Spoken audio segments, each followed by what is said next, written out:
रोजी रोटी के तलाश में बिहार के मजदूरों के बर्बादी की कहानी आप लोगों को अखबारों में और टीवी चैनलों में अक्सर सुनने को मिलता होगा। आज भी एक कहानी जो है जम्मू कश्मीर से जो है सुनने को मिला। बिहार के पश्चिमी चंपारण के रहने वाले 9 या 10 मजदूर जो है खाई में गिरकर मौत को गले लगा लिए। जानते हैं क्यों? क्योंकि वो चाहते थे कि वो अपने बच्चे को अच्छे स्कूल में पढ़ा सके, वो चाहते थे अपनी बीवी के सारे सपनों को पूरा कर सके, वो चाहते थे कि बूढ़े माँ बाप का सहारा बन सके। इसलिए उन्होंने आसान काम ना चुनते हुए जो है जम्मू कश्मीर में जाके काम करना पसंद किया। और अक्सर जब मजदूरों के मौत की कहानी आती है, इस देश के किसी भी राज्य से आती है, तो बिहारी मजदूर ही क्यों, 90% केस में ऐसा ही होता है। गुजरात के मजदूर के साथ ऐसा क्यों नहीं होता है, तमिलनाडु के मजदूर के साथ ऐसा क्यों नहीं होता है, मध्य प्रदेश महाराष्ट्र के मजदूर के साथ ऐसा क्यों नहीं होता? क्योंकि वहां के मजदूरों ने संघर्ष करके अपनी कहानी को बदल दिया, अपने दशा और दिशा को बदल दिया और वो लोग आगे निकल गए। हम बिहार के लोग बिहार से बाहर मजदूर कहलाते हैं, बिहारी कहलाते हैं और बिहार में आके जातियों में बढ़ जाते हैं। इसलिए अक्सर जो है अखबारों में हम बिहार के मजदूरों की बर्बादी की कहानी पढ़ते हैं और पढ़ने के बावजूद जो है हम थकते नहीं हैं। सहानुभूति प्रकट करूं या गुस्सा दिखाऊं समझ नहीं आ रहा है। मोदी जी ने हालांकि घोषणा कर दिया है 2 लाख रुपया हर एक जान की कीमत लग चुकी है और साथ ही साथ जो लोग घायल हैं उनकी कीमत जो है 50,000 रुपया लगा हुआ है। बिहार सरकार भी कुछ देगा कि नहीं देगा अभी तक घोषणा नहीं किया हुआ है, लेकिन एक जान की कीमत सिर्फ 2 लाख रुपया, एक पूरे जीवन के त्याग की कीमत सिर्फ 2 लाख रुपया, पूरे बलिदान की कीमत सिर्फ 2 लाख रुपया। ऐसा नहीं है, इसमें मोदी जी की कोई गलती नहीं है। वो इस देश के प्रधानमंत्री है और उन्हें पूरे देश के बारे में सोचना है। इसमें कहीं नहीं तो कहीं हमारी गलती है। हमारे बिहार के मजदूरों की मौत होती है तो कम से कम 25 लाख रुपया सरकार को देना चाहिए, कम से कम, और हाँ, सुरक्षा भी देना चाहिए। आप देखिए बिहार में अगर कोई पुल पुलिया का काम चल रहा है, वहां पे सबसे रिस्क वाला काम बिहार के मजदूर करते हैं बिना किसी सुरक्षा उपकरण के। बिहार से बाहर अगर कोई रिस्की काम हो रहा है तो उसमें सबसे ज्यादा बिहार के मजदूर काम करते हैं बिना किसी सुरक्षा के, बिना किसी इंश्योरेंस के और बिना किसी लाइफ सिक्योरिटी के। जरा सोचिए कब तक हमारे बिहार के लोग मरते रहेंगे, कब तक? क्यों नहीं कोई नेता पूछता है?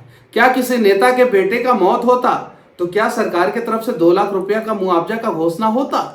क्या उस नेता के बच्चे का जान का कीमत 2 लाख रुपया लगता? नहीं। एक लड़ाई है गरीब वर्सेस अमीर। अमीर लोग जो है शोषण कर रहे हैं और गरीब जो है वो शोषित हो रहे हैं। और बिहार में ये लड़ाई बहुत लंबी हो चुकी है। बिहार में अमीर और गरीब का खाई जो है वो बहुत बड़ा हो चुका है। हम गरीबों को अलग अलग जातियों में बांट दिया गया है। जरा सोचिए वो जो 9 मजदूर थे उनकी जाति क्या थी? जातीय जनगणना तो हुआ, लेकिन उसमें यह जनगणना क्यों नहीं हुआ कि कौन से जाति के लोग जो है बाहर जाके कमाते हैं, कौन से जाति के लोग जो है रोड एक्सीडेंट में सबसे ज्यादा मौत होता है उनका, कौन से जाति के लोगों का सरकारी अस्पताल में बिना इलाज का सबसे ज्यादा मौत होता है। यह भी तो सर्वे होना चाहिए। कौन से जाति के लोग सबसे ज्यादा बाहर जाके रिस्की काम करते हैं, यह भी तो सर्वे होना चाहिए। नहीं हुआ, जातियों में बांट दिया गया और उसका खेल आप लोगों को देखने को मिला। लोकसभा चुनाव के दौरान जो है जातीय सर्वेक्षण के हिसाब से जो है अलग अलग नेताओं को उस जाति का सबसे बड़ा धनाढ्य व्यक्ति को या बाहुबली को टिकट मिला। किसी गरीब व्यक्ति को मिला क्या?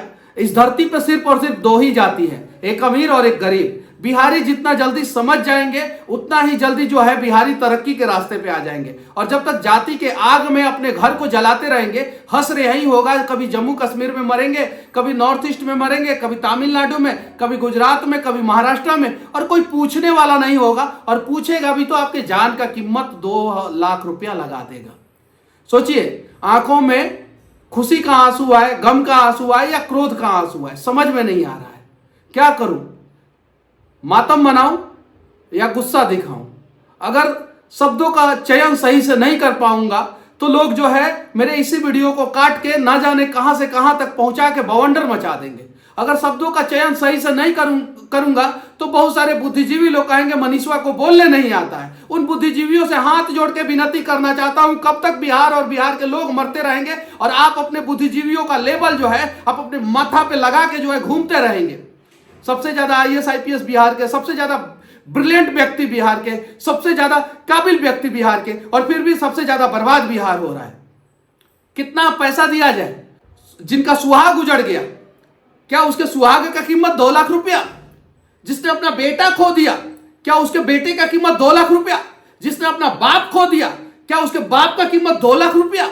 जरा सोचिए कितना गंदा मजाक बिहारियों के साथ होता है। ठीक है, चुनाव आया है, मैं भी चुनाव लड़ रहा हूं, और भी नेता चुनाव लड़ रहे हैं। हस्र अंजाम जो भी होगा, जी और जान दोनों लगा दिया हूं मैं।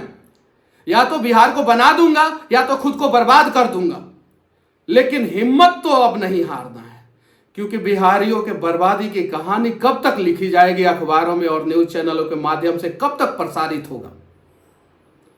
आइए बचा लेते हैं हम अपने बिहार के मजदूरों को, आइए मिलकर बचा लेते हैं हम अपने बिहार के गरीबों को, आइए मिलकर बचा लेते हैं हम अपने बिहार के किसानों को, आइए मिलकर बचा लेते हैं हम अपने बिहार के युवाओं को, आइए मिलकर बचा लेते हैं हम अपने बिहार की माँ और बहनों को, आइए मिलकर बचा लेते हैं हम अपने बिहार को, ताकि कल फिर कोई ब्रेकिंग न्यूज ये ना हो कि बिहार के 4 मजदूर मरे, 5 मजदूर मरे, 10 मजदूर मरे, और प्रधानमंत्री ने राहत का घोषणा किया, आर्थिक पैकेज का घोषणा किया, और हर एक मजदूर के मौत पे 2 लाख रुपया भारत सरकार के द्वारा दिया जाएगा और घायल मजदूरों को 50,000 रुपया दिया जाएगा।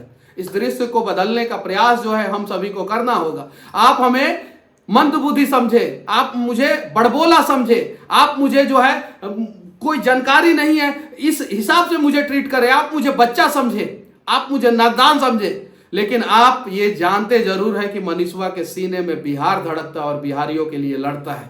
आप लोगों के सीने में भी बिहार और बिहारी धड़कने चाहिए। आइए ना बचाते हैं बिहार को। कब तक हम अपने मजदूरों को मरते हुए देखेंगे और सिर्फ 2 मिनट का शोक संवेदना प्रकट करेंगे? कुछ नेता जाएंगे, उनके दर्द पे जो है मरहम लगाने के जगह पे नमक लगा के चले आएंगे। प्रयास किया जाए इसको बदलने का। बाकी अगर मेरी बातें थोड़ी भी किसी को बुरी लगी हो तो मैं माफ़ी चाहता हूं, लेकिन आप लोगों से भी विनती करना चाहता हूं कि आइए एक प्रयास किया जाए कि दिल्ली के सदन में बिहारियों का दर्द जो है कोई उठा सके, दिल्ली के सदन में बिहार का मजदूर की आवाज़ कोई बन सके। प्रयास किया जाए, और जितने भी मजदूर अपने परिवार की सुरक्षा, अपने परिवार को आगे बढ़ाने के लिए, अपने माता पिता का इलाज कराने के लिए, अपने बीवी के सपनों को पूरा करने के लिए, अपने बच्चों को पढ़ाने के लिए बाहर जाके जान जोखिम में डाल के कमाने का प्रयास कर रहे हैं, उन मजदूरों को तहे दिल से धन्यवाद। लेकिन घर आ जा परदेसी, अब तुझे बिहार बुलाए रे, आओ बिहार को बनाएं। जय हिंद।